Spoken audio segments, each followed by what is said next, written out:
अस्सलाम वालेकुम, नमस्कार, सत श्री अकाल एंड गुड इवनिंग। मैं हूं आरज़ू काज़मी और आप देख रहे हैं पॉइंट ऑफ व्यू। हमें जी जॉइन किया है संजय दीक्षित जी ने, किसी तारुफ के मोहताज नहीं है, ज़बरदस्त किस्म का यूट्यूब चैनल है और बहुत कुछ हम सर के चैनल से सीख कर और यहाँ आके बोल के और बड़े नमस्ते, अपने नमस्ते। और सर अपने आप को बड़े इंटेलेक्चुअल बनाने की कोशिश करते हैं आपके पास से पॉइंट्स उठा के। आपको आज बता रहे हैं कुल्लम कुल्ला। अच्छा, थैंक ये आप कहते हैं ट्रेड अच्छा सीक्रेट क्यों आउट कर रही हैं? बिल्कुल, नहीं सर बिल्कुल आपसे सीखते हैं और इसमें कोई छुपाने वाली बात नहीं है, बिल्कुल कहती हूँ कि आप हो गए और कई दूसरे लोग उनसे उनकी वीडियो से हम बहुत सीखते हैं। और सर आज भी सबसे पहले तो आप ये बताइए कि बिलावल भुट्टो आ रहे हैं, क्या तैयारियां हैं आपकी तरफ से? हमारी तरफ से तैयारियाँ क्या होंगी? हमने कोई किसी भी तरह की कोई जिस तरह की तैयारी की आप सोच रही हैं, उस तरह की कोई तैयारी नहीं है। कोई भी उनके ऊपर जूता नहीं फेंकेगा, कोई भी उनके सर ऊपर कुछ बैनर्स लगाए काला हैं झंडा लोगों नहीं ने। दिखाएगा, कोई भी कुछ नहीं करेगा। बिल्कुल नॉर्मल, सर कुछ बैनर नॉर्मल सोशल होता है। मीडिया पे जरूर देखने में आ रहे हैं जिसमें बायकॉट किया है, उनकी पिक्चर लगा के क्रॉस किया हुआ है और इस तरह से। तो क्या हो रहा है वाकई में, लोग कुछ कह रहे हैं? सोशल मीडिया पे तो ठीक है, वो सोशल मीडिया पे तो आप जानते हैं हमारे यहाँ तो उनको बिल्लो रानी कहते हैं। ज़्यादा सीरियसली कोई उनको लेता नहीं, सही बात पूछे तो। क्योंकि उनकी जिस तरह की बातें होती हैं अजीब-ओ-गरीब किस्म की, उससे कोई लोग हँसते ज़रूर हैं। He provides entertainment value to a lot of people. Pakistan में भी प्रोवाइड करते हैं, हम तो देखते रहते हैं कि आप लोग कैसे उनके खातिर तवज्जो करते रहते हैं। तो इसलिए मुझे तो नहीं लगता कि कोई उसको सीरियसली ले रहा है। अलावा ये मुझे नहीं पता कि वो फाइनली आएँगे या नहीं आएँगे, सर क्योंकि अभी तक बायलैटरल तो तो होना नहीं है भारत के साथ हम्म में। तो और रशिया के साथ में तो अभी-अभी बायलैटरल आपने कर ही लिया ना, वो हिना रब्बानी ख़ार ने जो हम्म अकेले-अकेले किया था। जिसमें वो रशियन फॉरेन मिनिस्टर लावरोव ने उनका मज़ाक ही हम्म उड़ा दिया। तो हो सकता है रशिया से भी आप ना करें। बचा चाइना, उससे तो आप रोज़ करते हैं। तो फिर किससे-किससे करेंगे ये बायलैटरल? Let me think. एक तो कज़ाकिस्तान से हो जाएगा, किर्गिज़स्तान से हो जाएगा और ताजिकिस्तान से हो जाएगा, तुर्कमेनिया इसमें है नहीं। फिर उज़्बेकिस्तान से हो जाएगा। इनसे 4 से वो बायलैटरल कर लेंगे और उसके लिए खाली इन 4 से बायलैटरल करने के लिए वो आएँगे या नहीं आएँगे, मुझे तो अभी भी डाउट है। हालाँकि मैं तो ये मान के चलूँगा कि भई ऑफ़िशियली तो अभी कन्फर्मेशन है, तो है। बिल्कुल सर, आना तो चाहिए खैर। और चाहे जिस किसी से भी उनकी मुलाकात हो या ना हो, लेकिन बहरहाल इस मीटिंग में आना चाहिए। कुछ थोड़ा सा जैसे हमारे कहते हैं बिस्मिल्लाह तो होना आने जाने की, वो तो होना चाहिए। लेकिन सर फिर भी अगर हम बात करें, बिलावल से आगे बढ़ें और एक बड़ी आपके यहाँ से एक मैंने डॉक्यूमेंट्री भी देखी, आपके चैनल पे भी एक रिपोर्ट थी वो भी। और ये केरला में क्या क्या चल रहा है और उस पे बड़े लोग बात कर रहे हैं। और उस पे आप क्या कहेंगे कि कोई खास टेरर ऑर्गेनाइजेशन है उसका भी नाम लिया जा रहा है? वहाँ पे एक टेरर ऑर्गेनाइज़ेशन है पीएफआई करके, जिसको बैन कर दिया गया है अभी तो हम्म भारत में।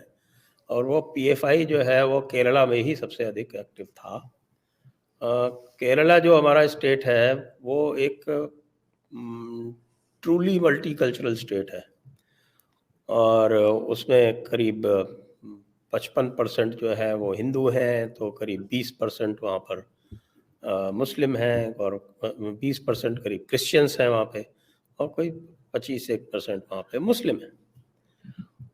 लेकिन जैसा कि आप जानते हैं फितरत होती है जो ये मुस्लिम ऑर्गेनाइजेशंस की, वो तो जहाँ 6% हैं जैसे कि यूके में, वहाँ भी अपनी फितरत नहीं छोड़ते। तो जहाँ 20-25% है वहाँ अपनी फितरत कैसे छोड़ेंगे? आपको अगर मैं हिस्ट्री में लेके जाऊँ तो आपको ये हम्म ध्यान रहे कि जब 1946 के जब प्रोविंशियल इलेक्शंस हुए थे, जिसमें मुस्लिम लीग एक तरह से उसको रेफरेंडम बना के गया था कि पाकिस्तान सेपरेट पाकिस्तान बनाने के लिए ये रेफरेंडम है, ये उसने पूरा का पूरा प्रोपेगेंडा किया था और उस वक़्त जो थे वो सेपरेट इलेक्टोरेट होती थी। मुस्लिम इलेक्टोरेट अलग होती थी और बाकी जो रेस्ट ऑफ द इलेक्टोरेट अलग होती थी।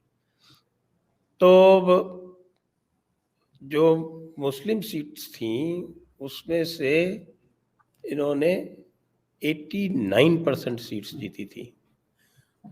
और उसमें भी ये जो आपका जो केरला है, और केरला का एक पार्ट जो है उस टाइम मद्रास प्रेसिडेंसी हुआ करती थी।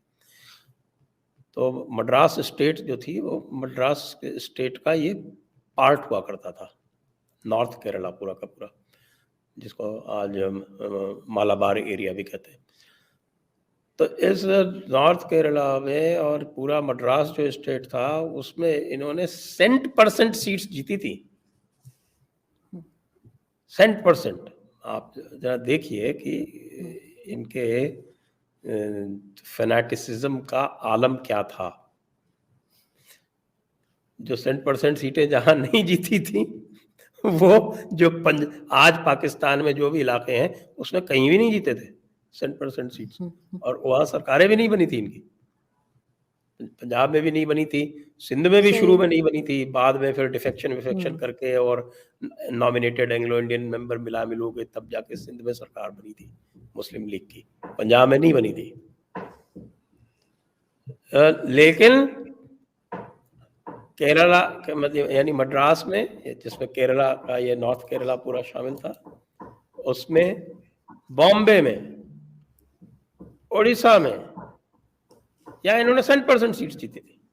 बंगाल में भी नहीं जीती थी जो बाद में पाकिस्तान में मिला। तो इसलिए ये जो इलाका है ये हाईली रेडिकलाइज्ड रहा है बहुत समय से। 1921 में भी इसी एरिया में एक बड़ा मैसेकर हुआ था हिंदुओं का, और वो जो ये मुस्लिम थे जिनको मोपिल्ला बोलते हैं, मोपिल्ला वाला वो एक अलग ही चैप्टर है। तो ये एक जिसको हम कहें कि बड़ा फैनेटिकल एरिया है, और यहीं से पार्टीशन के बाद भी इन लोगों ने कोशिश की थी कि वापस जो है वो मुस्लिम रिजर्व सीट्स हो जाएं, जिसको फिर फटकार दिया था सरदार पटेल ने। उन्होंने कहा था कि भाई तुमको यही इतना ही शौक है दोबारा बनाने का तो तुम सब पाकिस्तान चले जाओ। एक तो तुमने पाकिस्तान बनवा लिया, पाकिस्तान बनवाने के बाद फिर वही सारे काम कर रहे हो जिसकी वजह से पाकिस्तान बना। तो उसकी वजह से फिर ये सारी इनकी जो अटेम्प्ट थी कि ये वापस वही काम शुरू कर दे यहाँ रह के, और जो मुस्लिम लीग के कुछ लोग थे जो नहीं गए थे उन्होंने यहीं पर इसी एरिया में इंडियन यूनियन मुस्लिम लीग बना ली, उसी का एक तरह से सक्सेसर ऑर्गेनाइजेशन। और मैं तो कई बार कहता हूँ कि हमारे लोग भी जो हैं वो पता नहीं क्या सोच के कि भाई मुस्लिम लीग को तो यहाँ बैन कर देना चाहिए था सबसे पहले, जिसने डिवीजन कराया भारत का, लेकिन वो भी नहीं किया, उसको भी अलाउ कर दिया। तो ये जो लार्ज हार्टेडनेस होती है ना हिंदुओं की, इसका ये लोग फ़ायदा उठाते हैं। आप अपने मुल्ला मौलवियों को जानते ही हैं वो किस तरह से बात करते हैं और किस तरह से जो है वह पूरी दुनिया को इस्लाम में तब्दील करने की कोशिश करते रहते हैं। तो ये उसी का जो है वो जिसको हम कहें कि कन्वर्शन टैक्टिक्स, प्रोसेलिटाइजेशन टैक्टिक्स, दावा, जिहाद, ये सब यहाँ पे ये करते रहते हैं। हालांकि ये जो आईसिस के बारे में इसमें जो कहा जा रहा है कि 32,000 लोग आईसिस, 32,000 लड़कियां कन्वर्ट होके आईसिस चली गई, ये फिगर तो बिल्कुल गलत है। There is no truth in this.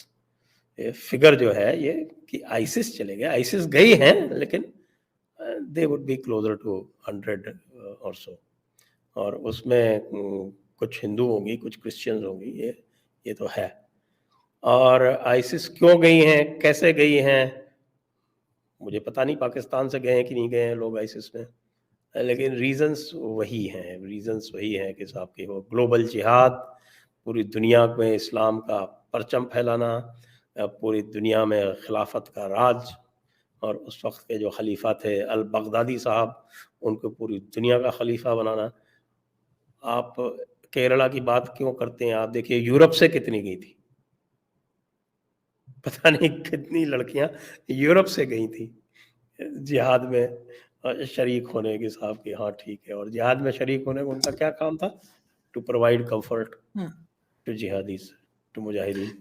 Sir मुझे बड़ी हैरत है कि इंडिया से लोग इस तरह से गए, पाकिस्तान से मैंने कभी नहीं सुना कि कोई किसी ने इस तरह से इस किस्म की ऑर्गेनाइजेशन को ज्वाइन किया और वो खबर आई हो या न्यूज़ इस तरह से चली हो। मुझे हैरत है कि इंडिया में जो लोग रह रहे हैं वो कैसे इस तरह की ऑर्गेनाइजेशंस में जा रहे हैं और क्यों मतलब इस तरह की सोच रख रहे हैं। ये तो बड़ा खतरनाक तरीका है।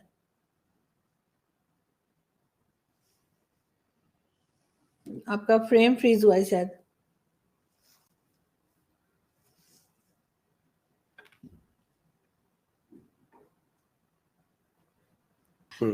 सर मैं आपसे ये पूछ रही थी कि पाकिस्तान से तो मैंने नहीं सुना कोई खास किसी का इस किस्म की खबर के या न्यूज़ के, कोई किसी ने ये ऑर्गेनाइजेशन जो है ज्वाइन किया हो।